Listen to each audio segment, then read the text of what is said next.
It's Entertainment Schmig. And I said earlier this morning while I was reading my email, I was like, oh, breaking Schmig. Yeah, I was interested. And I stayed off the internet, so I didn't see it. Yeah.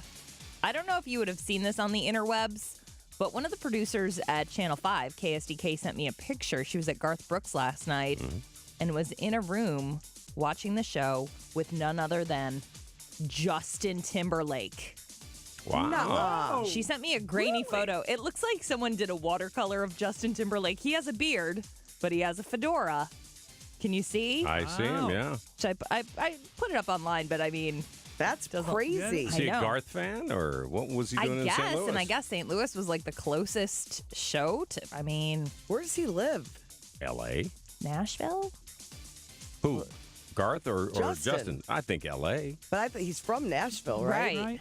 But he does have some business partners. You know, his like, what is it, tequila or whatever liquor that he's a partner with. His partners are here in St. Louis. And doesn't Jessica Biel also have ties to the Midwest, or am I wrong? No idea. Now we're just speculating. But JT at Garth last night, that's Well, pretty I big. dated her for a while, and there's that magnetic thing. Rolling Stone with their best movies of the year. Best movies of the year. Guy talked about seeing Foxcatcher earlier this morning. The movie with Steve Carell. That actually comes in at number 3 on the list. Now, I think it isn't out yet. Yeah, How but can they it? count it. Anything that's Oscar. Got it. You know, Oscar worthy. Yes. Yeah, and they've seen all the big Oscar contenders already.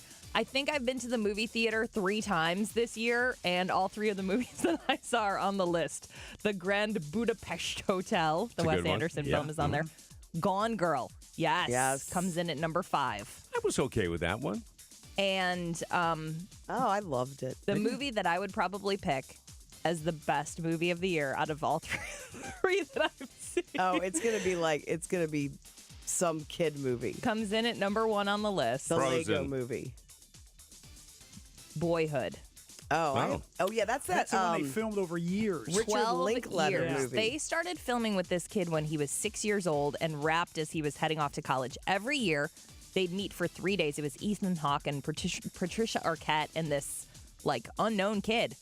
They'd film for a couple days each year, and then they kind of spliced it together to be a movie about this kid growing up. Not a movie I should have seen the week before my kids started kindergarten because I was, like, crying the whole entire time. But it's a beautiful film. Some not so beautiful films that Sony Pictures executives are not happy with. Adam Sandler. You know, Sony Pictures, the big story earlier this week, targeted by hackers. The hackers took a bunch of unreleased Sony pictures and put them on the web for people to watch. A handful that aren't out yet. And they released stolen documents, stuff like salaries, budgets, and employee feedback on the company. And apparently a lot of company employees not happy that they're still doing Adam Sandler films. They said, there's a general blahness to the movies we produce. Although we manage to produce an innovative film once in a while, we continue to be saddled with the mundane, formulaic Adam Sandler films. Let's raise the bar a little. And Adam Sandler's name and his movies come up time and time again in these employee emails that were never supposed to be released to the public.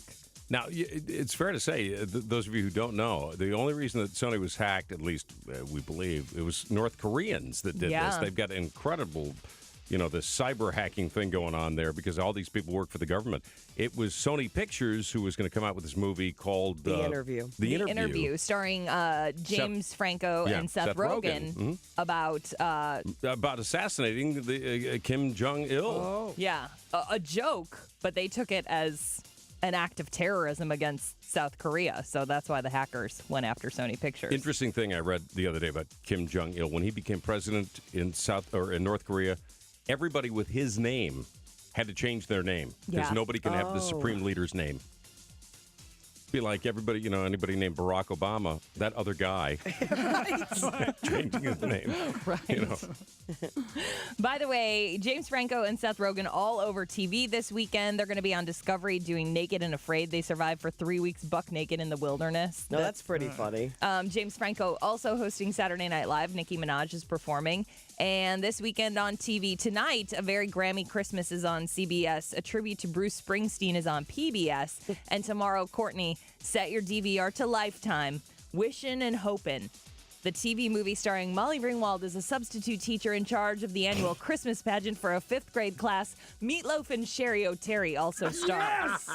Sounds like a winner to me. Uh-huh. I mean, it's no Ebby, but it sounds good. Yeah, it does. Whenever you get Sherry O'Terry and Meatloaf together, there's magic. Hopefully there's a Christmas classic that comes from that. But the most downloaded Christmas song since 2003. So think over the last 10 years how many Christmas songs you've downloaded. None. 0. None. Okay, I've downloaded 2 out of the top 3. Number 3 is Trans-Siberian Let me get a gold Orchestra. star for you. No. Yeah, right. Well, I started And thinking she saw the best movie of the year. Yeah, right.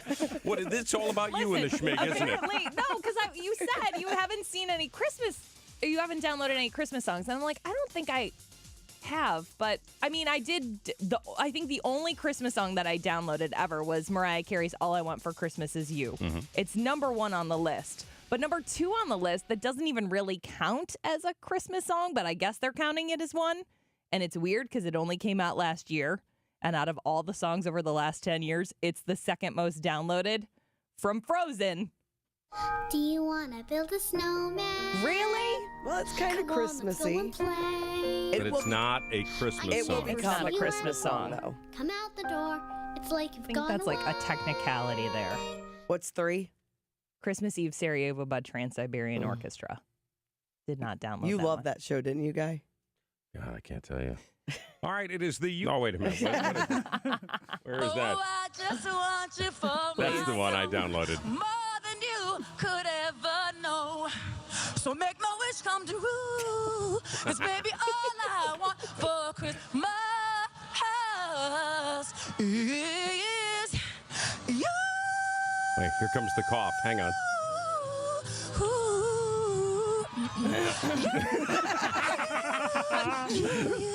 That's Entertainment Schmig. We'll talk Peter Pan and much more entertainment news coming up at 8:40. Schmig Schmackdown at 7:40. Watch our 2 contestants, Michael and Terry, go head-to-head and see how you fare on all the pop culture knowledge. Find that a little bit later on Y98.